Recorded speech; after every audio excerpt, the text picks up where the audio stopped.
Mengapa dalam hati kita selalu ada saja ganjalan-ganjalan, sehingga dengan ganjalan itu ruhaniyah kita tidak bisa condong pada Allah. Bapak Ibu hadirin, apakah salah ketika ruhaniyah itu terjadi satu ganjalan disebabkan karena beberapa hal? Saya tidak ujuk-ujuk, tidak tiba-tiba harus menyalahkan, tidak. Karena diri kita sebagai manusia itu pasti ada yang nama sifat basariyah.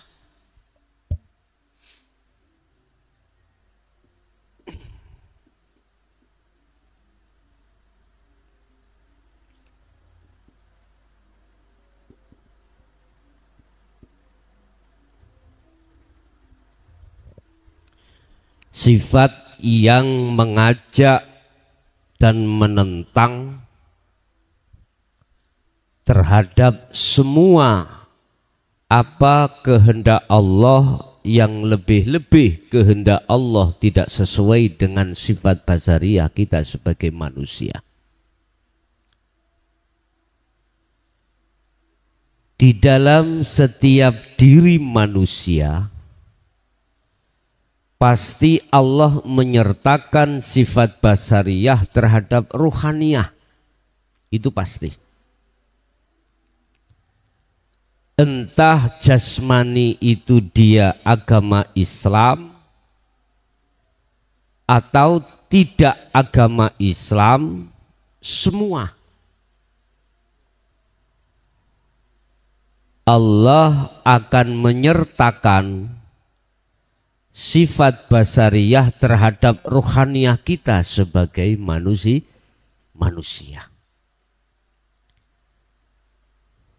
Sebab manakala tidak disertakan sifat basariyah diri manusia, manusia itu tidak akan nikah. Manusia itu tidak akan bekerja. Manusia itu tidak butuh urusan-urusan jasmaniyah duniawiyah. Inilah Bapak Ibu persoalannya, dan yang menjadi pertanyaannya adalah apakah dengan adanya sifat basariyah itu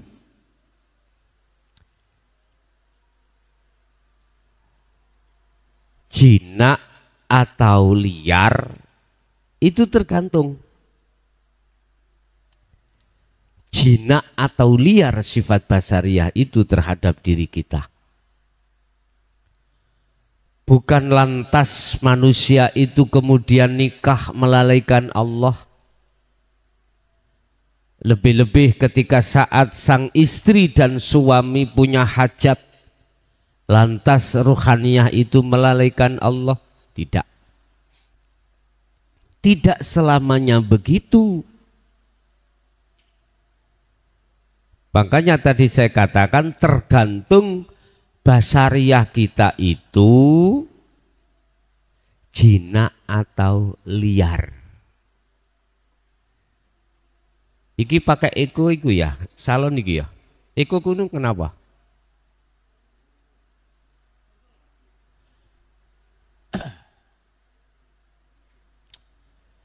Pun. Terus yang terpenting adalah bagaimana untuk menjinakkan sifat basariyah, sebab dengan begitu nanti ganjalan-ganjalan yang ada di dalam diri kita itu akan berkurang. Akan berkurang. Sebab mohon maaf, siapapun kita kesebut manusia, pasti proses kita ketika saat menerima takdir atau kehendak Allah, yang kehendak itu tergolong qobdi, atau boleh saya katakan qobdi itu adalah sesuatu ketetapan Allah yang diberikan pada kita yang gak enak. Contoh,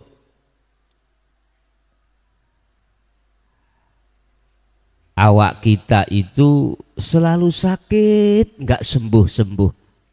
Bu, gak sumpek kah kira-kira? Sumpek.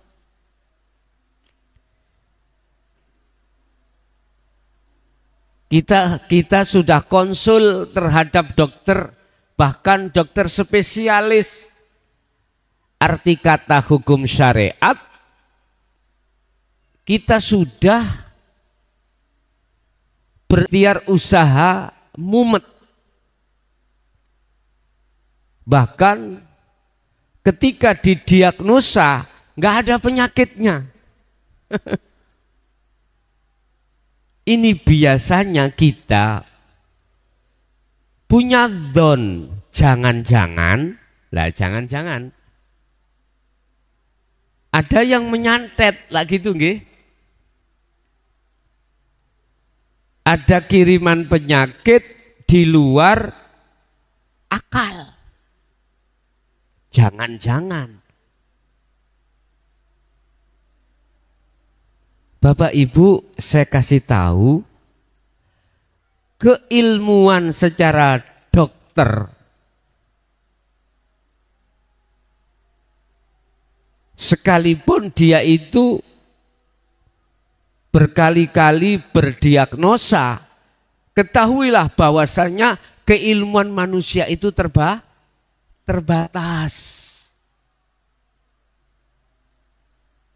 Mungkin pada waktu alatnya human error. Mungkin akhirnya nggak bisa mendeteksi satu penyakit. Akhirnya Pak Dokter nggak bisa menyimpulkan itu penyakit apa. Akhirnya disimpulkan nggak ada penyakitnya. Tapi bagi sing pelaku penderita terasa.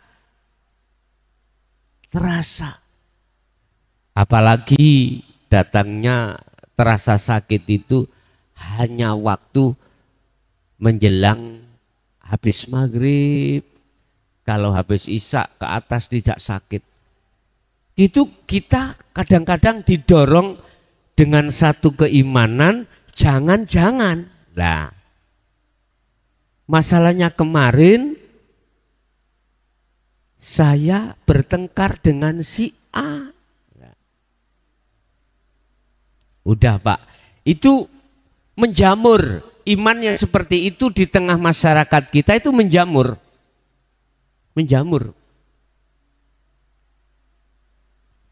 Akhirnya apa yang terjadi dalam hati kita? Ganjalan. Seakan-akan kita tidak mau terima dengan ketetapan Allah. Padahal Allah katakan, aku mengendaki terhadap hambaku untuk seakan dengan takdirku. Apakah takdirku itu bisa dideteksi atau tidak, itu urus aku. Allah kuasa, berkuasa menghendaki seperti itu. Makanya mengapa Allah ketika memperjalankan satu hambanya untuk bertemu terhadap Allah, itu dalam surah Al-Isra tidak memakai rasulihi, nabiyihi, atau auliyaihi, enggak. Di situ memakai abdihi. Abdihi itu hamba.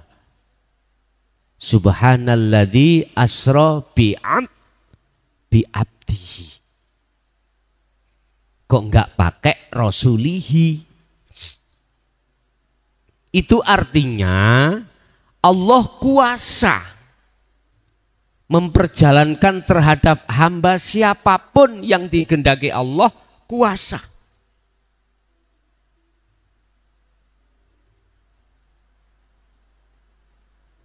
Jangan lantas kita membatasi kekuasaan Allah, bahwasanya Mi'raj itu hanya terjadi terhadap Nabi Muhammad. Dan atau jangan kita membatasi atas kekuasaan Allah. Terus lantas bagaimana keadaan Nabi Musa dipanggil Allah untuk menghadap? Kalau toh ayat ini hanya berlaku pada beliau Kanjeng Nabi, terus lantas bagaimana kedudukan surat Al-Kahfi ayat 110, di mana di situ Allah memberikan syarat mutlak cara untuk bertemu Allah. Berarti semuanya untuk hamba yang dikehendaki siapapun. Udah, kembali ke materi. Ganjalan di dalam hati kita itu biasanya Bapak Ibu, ketika kita sebagai manusia, ruh ini menerima ketetapan Allah yang tidak sesuai dengan sifat basariah. Sifat basariah itu hanya minta yang enak-enak saja. Contoh, saya makan harus enak. Saya mengadakan perjanjian harus tepat. Bisnis saya harus lancar. Itu sifat basariah. Tapi kalau kita mau untuk lebih waspada terhadap sifat basariah, sesungguhnya perkara apa yang diminta oleh sifat basariah itu, walaupun enak-enak, sesungguhnya mayoritas justru menutupi ruhaniyah kita pada Allah. Kecuali sifat syariah dalam diri kita itu betul-betul sudah jinak. Sudah jinak. Sehingga ketika saat Anda dihadapkan Allah satu ketetapan baik pasti maupun kopti, lebih-lebih kopti, oleh karena ruhaniyah sampean kali kula niku sibuk condong hanya melihat Allahnya, aku yakin ganjalan itu tidak akan pernah muncul. Umpama muncul loh, langsung ditepis. Andai kata muncul, langsung jinak. Dan ini tidak mudah, Ibu Bapak. Enggak mudah. Kalau kita tidak terlebih dulu melatih dan melatih. Itu melatih dan melatih. Saya kira ngomong itu gampang Pak, Bu. Seperti apa yang kuucapkan, ngomong itu aku kira mudah. Mudah. Tapi ingat, praktek mudah dan tidaknya itu tergantung kita selalu sering dan sering untuk berkholwat atau tidak. Makanya Allah mengatakan dalam satu ayat, kalau imanmu sudah jatuh di su'aul basirah, fastaqamu. Encepno terus.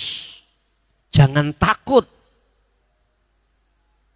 dengan apa yang dihadapkan Allah, lebih-lebih perkara yang tidak tidak sesuai dengan sifat basariah. Bapak Ibu mungkin jenengan mengenal nggih, paku itu mengenal nggih. Paku. Paku gandengane palu. Oke. Tatkala panjenengan menancapkan paku di papan, Anda tutuk. Kalau tidak bengkong, sampean teruskan ndak? Pasti. Pasti sampean tutuk.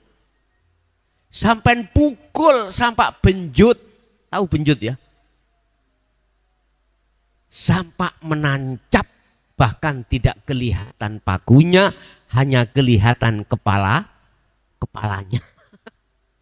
Itu kadang-kadang didelepno sampai tidak kelihatan kepalanya. Artinya apa? Mohon maaf.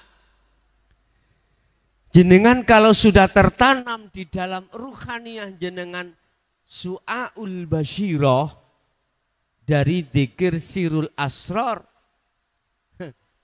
jangan heran ujian bertubi-tubi.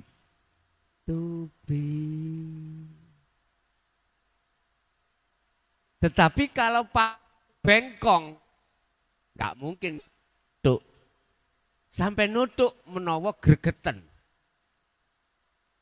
Gitu. Biasanya si tukang yang bijaksana diambil lagi yang namanya paku, dikencengkan lagi. Tapi kadang-kadang ono tukang sing ngamuan. Ya, marah. Bolak-balik bengkong, geyeno pisan.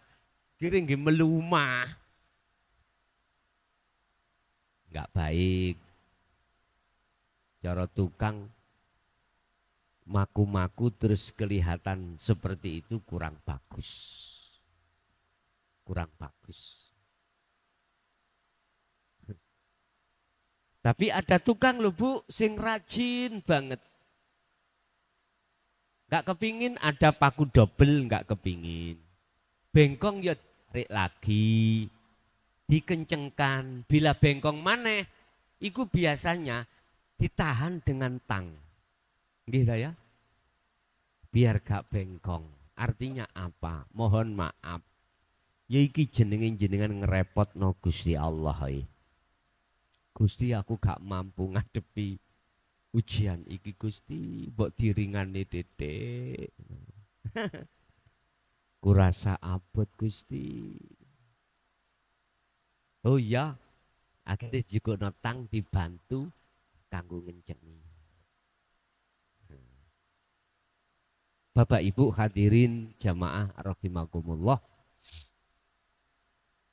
Memang ada satu pertanyaan, mengapa Gus kula niki waktu saya sudah masuk di Dinul Haq, ujian saya malah tubi-tubi. Tadi enak-enak lancar bisnis saya, sekarang kok yo munseret. Tahu munseret Pak ya? Apa munseret itu? Mengecil. Jadi gak lancar maneh. Biasanya kita omsetnya itu dalam satu bulan itu kita bisa sampai 2 juta. Ini kok yo mek 200. Nah, ngelundas niki. Satu sisi kita dituntut kebutuhan di belakang. Bapak Ibu. Kalau alasan mengapa ada ganjelan itu jawaban sederhana.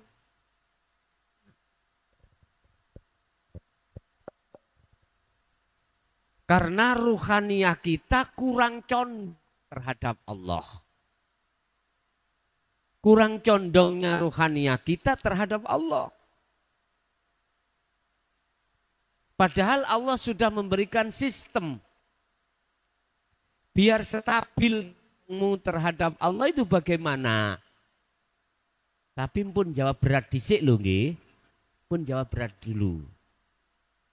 Kembalilah Anda terhadap surat Al-Insan 25-26. Allah kasih contoh terhadap Muhammad. Wadkur, dikira terus kau Muhammad, isma rabbika bukrata wa asila. Pagi sampai sore hati diperintahkan untuk zikir. Pagi sampai sore. Kadang-kadang kan kita jawab gini, lo kulo kerja bagaimana kulo sambil kerja isok tah zikir mriku. Lah niki kita harus tahu maksudnya wadkur isma rabbika. Harus tahu maksudnya itu apa. Jangan lantas kita katakan dan kita praktekkan isim iku jeneng yang disebut atas nama Allah, jangan itu aja. Artinya apa? Lihat mana maksud yang dimaksud zikir itu yang bagaimana. Secara lugat kita tahu zikir itu adalah ingat. Cuman secara istilah yang dimaksud zikir di sini adalah sadari rohaniah kita. Sadarnya rohaniah ini bahwasannya yang mendatangkan, yang menghendaki, yang memutuskan, yang berkehendak atau bahkan yang berperan di situ hanyalah Allah. Itulah maksudnya zikir. Bukan diucap. Memang kalau kita maknai secara murad, wadkur, sebutlah Muhammad isma rabbika, ing atas nama pangeranmu Muhammad, bukrata wa asila, ing dalam waktu pagi sampai waktu sore. Pagi wa asila dan malam dan sore. Artinya apa? Nabi Muhammad iku ruhaniyahnya itu selalu zikir mulai saat pagi datang sampai sore. Yang dimaksud pagi itu di sini ada ulama yang mengatakan tulu'ul fajri sodik. Ada yang mengatakan tulu'us syamsi, terserah. Jenengan milih sing pundi, keduanya benar. Dikatakan pagi itu ketika fajar sodik sudah tiba, berarti waktu subuh sudah tiba. Kalau tulu'us syamsi berarti munculnya matahari. Berarti akhirnya waktu sholat subuh. Terserah. Kita pilih yang mana. Rasulullah tidak hanya pada waktu siang. Ayat 25 ini menggambarkan bahwasannya jasmani kita repot urusan dunia. Repot. Tapi beliau tetap ruhaniyahnya berzikir pada Allah. Tanamkanlah su'aul basirah di dalam hatimu. Fastaqamu, kalau dalam hadis fastaqim. Istiqomah no. Terus kenceng ngono. Otomatis nggih sak mampune Pak Bu. Jenengan mampune berapa jam ya monggo. Nek menurut kula mengalir aja. Biar tidak terlalu berat, mengalir aja. Sebab hanya golongan maksum lah yang bisa tidak pernah putus itu, satu detik pun tidak akan pernah putus, hanya golongan maksum. Kalau golongan mahfud model kita ini, mohon maaf, ya putus nyambung. Udah, nggak apa-apa. Dan itu tidak salah. Karena memang kelas kita masing-masing. Berarti saya memberikan pengukuhan terhadap Anda yang sudah duduk di hakikat menuju makrifat. Ini. Bapak Ibu hadirin jamaah rahimakumullah. Jangankan takdir qobdi itu gak ganjel. Kadang-kadang takdir basti enak, kadang-kadang sik ganjel kok. Apa bentuknya ganjelan? Kurang. Kita dikasih Allah rezeki, katakanlah 200.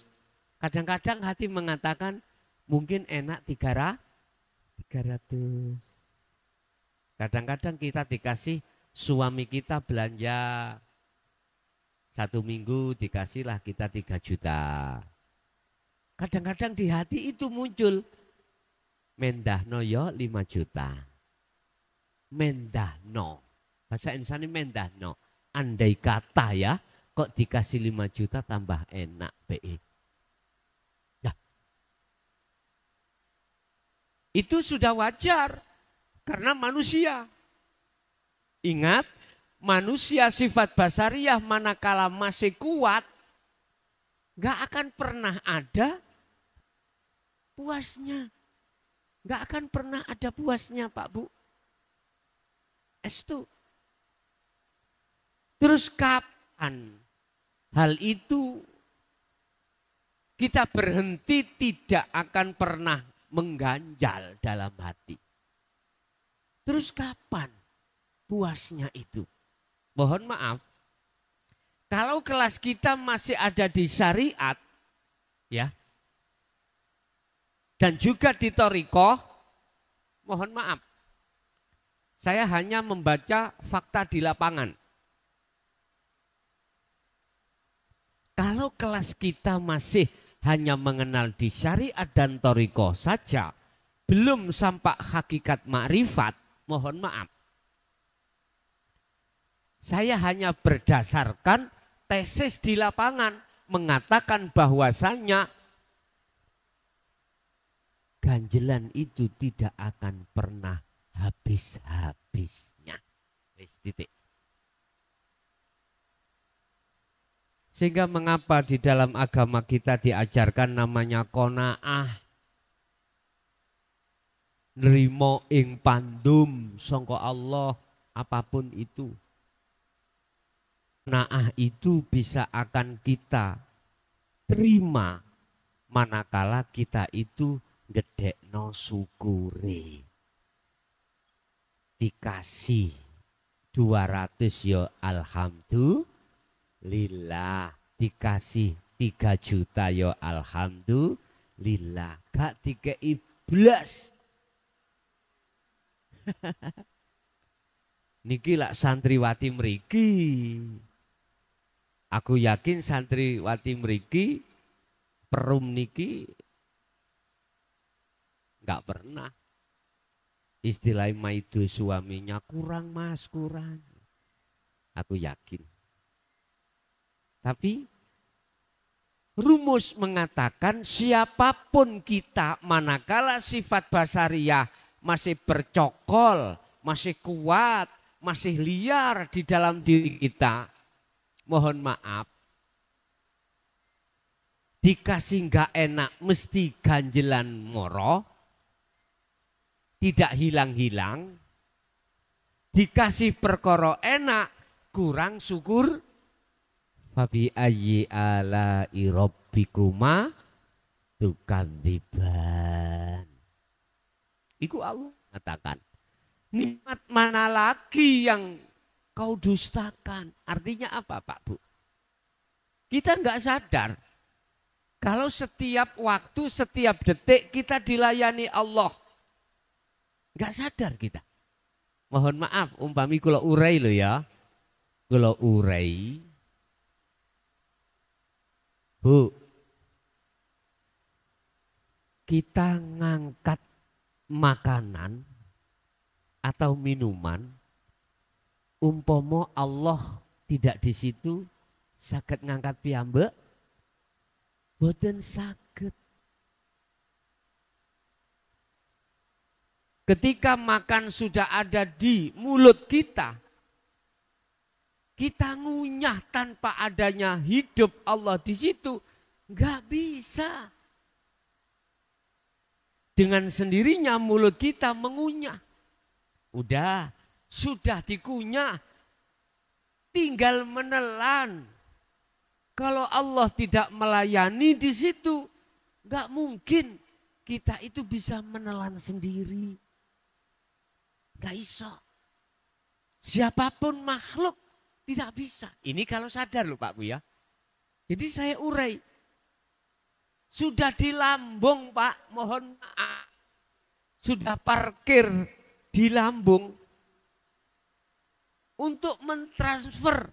Oh ini jadi kotoran, jadi vitamin, jadi enzim, jadi yang dibutuhkan tubuh. Tanpa Allah nggak akan pernah bisa.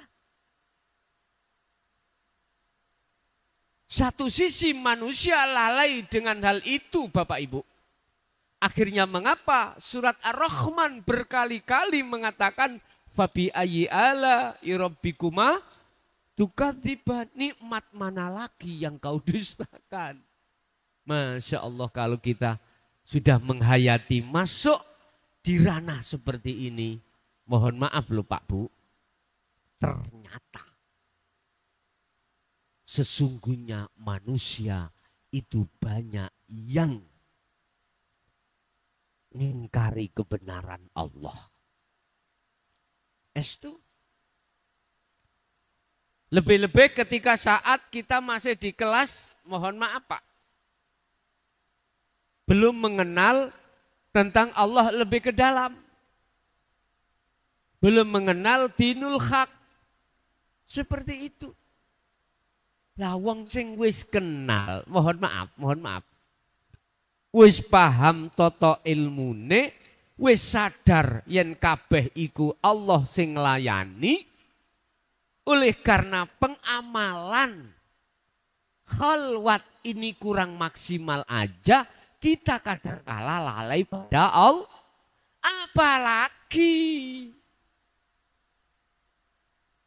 Apalagi kita ketika belum mengenal Allah ya Karim. Niki saged kula contoh ning ngene. Kula niki kenal Mbak Desi Pak Bu. Ya wis gak kenal jenenge tok nggih. Waktu kemarin kami ke Jakarta, wis digawe cerita mawon nggih ya.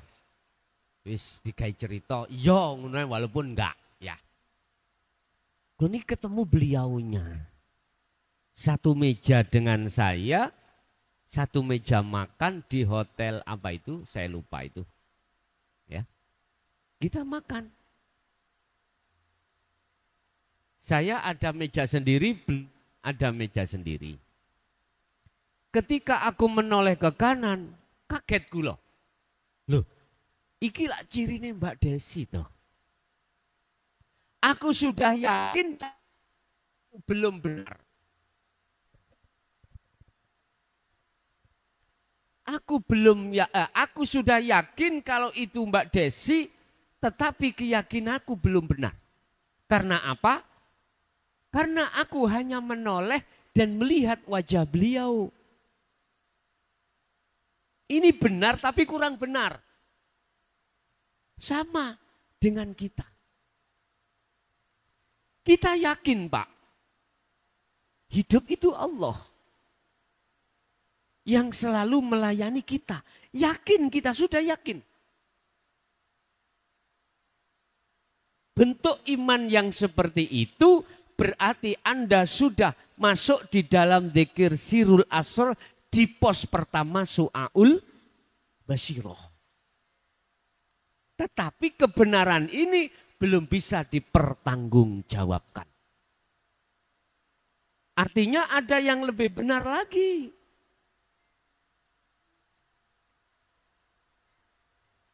Di situ ada celah. Ada celah, walaupun benar ada celah yang tidak benar. biar nyoto-nyoto. Kebenaran itu mutlak, ya. Tidak bisa diganggu gugat.